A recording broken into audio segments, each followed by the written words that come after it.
জয়গুরু। বিপুলানন্দ চ্যানেলে সকলকে স্বাগত জানাই।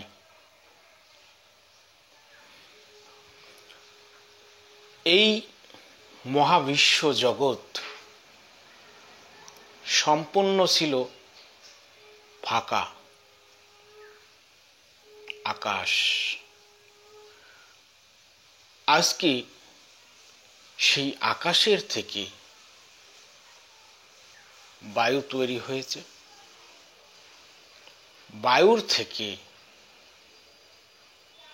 আগুনের তৈরি হয়েছে, আগুনের থেকে জলের তৈরি হয়েছে, সর্বশেষ মাটির উদ্ভব হয়েছে।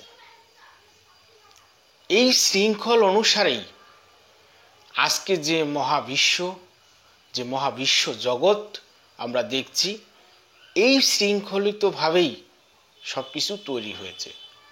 কারণ আমরা সকলেই জানি এই মহাকাশ সম্পূর্ণ ফাঁকা ছিল। সেই মহাকাশে বায়ুর উদ্ভব হলো, বায়ুর এবং আকাশের মাধ্যমে আগুনের তৈরি হলো এবং এই তিন শক্তির মিশ্রণে জলের উদ্ভব ঘটল এবং সর্বশেষ এই চার শক্তির মাধ্যমে পৃথিবী তত্ত্ব অর্থাৎ মাটির উদ্ভব হলো। তো এই কথাগুলো বলার কারণ রয়েছে, যেটা হচ্ছে আমরা যে পঞ্চতত্ত্ব নিয়ে যে বিভিন্ন প্রকার আলোচনা করছি, যে পাঁচটি তত্ত্ব, এই পাঁচটি তত্ত্বের আবার পাঁচটি করে প্রকৃতি রয়েছে।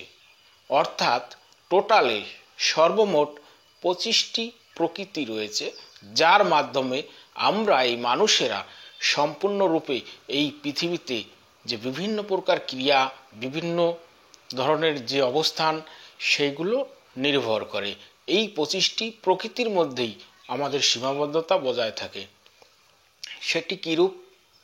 যেমন সর্বপ্রথমে আকাশতত্ত্ব। আকাশতত্ত্বের যে পাঁচটি প্রকৃতি রয়েছে, সেই পাঁচটি প্রকৃতি হচ্ছে প্রেম অর্থাৎ ভালোবাসা, হিংসা মানে বিদ্বেষ, লজ্জা, ভয় এবং মোহ। এই পাঁচটি হচ্ছে আকাশতত্ত্বের প্রকৃতি। পরবর্তী হচ্ছে বায়ু। বায়ুতত্ত্বের যে পাঁচটি প্রকৃতি, সেই পাঁচটি হচ্ছে হাঁটা, চলাফেরা, দৌড়না অর্থাৎ দৌড়াদৌড়ি করা এবং সাঁতার কাটা এবং গাছে ওঠা। গাছে ওঠা বা কোনো উপরের কোনো কিছুতে চড়া, যেমন সেই ক্ষেত্রে হতে পারে পাহাড়ে চড়া, এই বিভিন্ন ধরনের। এই হচ্ছে পাঁচটি প্রকৃতি। পরবর্তী হচ্ছে আগুন। আগুন থেকে যে পাঁচটি প্রকৃতি, সেই পাঁচটি প্রকৃতি হচ্ছে যে আমরা যখন আহার করি, যেটা খিদে, তৃষ্ণা, অলসতা, রাগ এবং ঘুম। এই পাঁচটি হচ্ছে অগ্নিতত্ত্বের প্রকৃতি। পরবর্তী হচ্ছে জল। জল তত্ত্বের যে পাঁচটি প্রকৃতি, সেটি হচ্ছে আমাদের শরীরে যে রক্ত, যে বিভিন্ন জিনিসকে সারা শরীরে মিশ্রিত করে, বীর্য, যে সৃষ্টি করার ক্ষমতা। পরবর্তী হচ্ছে মজ্জা, যে বিভিন্ন প্রকার যে জয়েন্টগুলো রয়েছে আমাদের শরীরে, হাড়ের যে জোড়াগুলো রয়েছে, সেই জায়গায় যে সমন্বয়তা বজায় রাখে, সেগুলো হচ্ছে মজ্জা।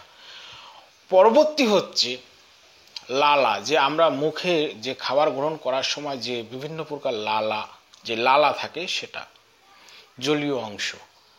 পরবর্তী হচ্ছে মূত্র। এই হচ্ছে জলের পাঁচটি প্রকৃতি। সর্বশেষ হচ্ছে পৃথিবী বা মাটি তত্ত্ব। মাটি তত্ত্বের যে পাঁচটি প্রকৃতি, সেগুলো হচ্ছে হাড়, মাংস, লোম এবং যে আমাদের চর্ম। সর্বশেষ হচ্ছে যে দেহের আভ্যন্তরীণ যে বিভিন্ন প্রকার নারী, যাদেরকে আমরা ধমনী বলি। এই হচ্ছে 5 তত্ত্বের 25 প্রকৃতি, এবং এই প্রত্যেকটি বিষয় একটি আধ্যাত্মিকভাবেও মিল রয়েছে। যেমন বলেছি যে আকাশের থেকে বায়ু, এবং আকাশ এবং বায়ুর মিশ্রণে অগ্নি, এবং অগ্নি, বায়ু এবং আকাশের মিশ্রণে জল, এবং সর্বশেষ হচ্ছে এই 4 তত্ত্বের মিশ্রণে পৃথিবী।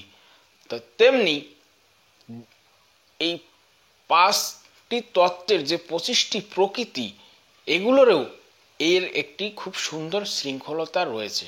আগামীতে আলোচনার ক্ষেত্রে আসলে আপনাদের এই বিষয়গুলো আরও বিস্তারিত আলোচনা করব। এবং সকলে ভালো থাকবেন, এবং এই চ্যানেলে যারা নতুন, চ্যানেলটি সাবস্ক্রাইব করবেন এই আশা রাখি। জয় গুরু, এবং সকলে ভালো থাকবেন।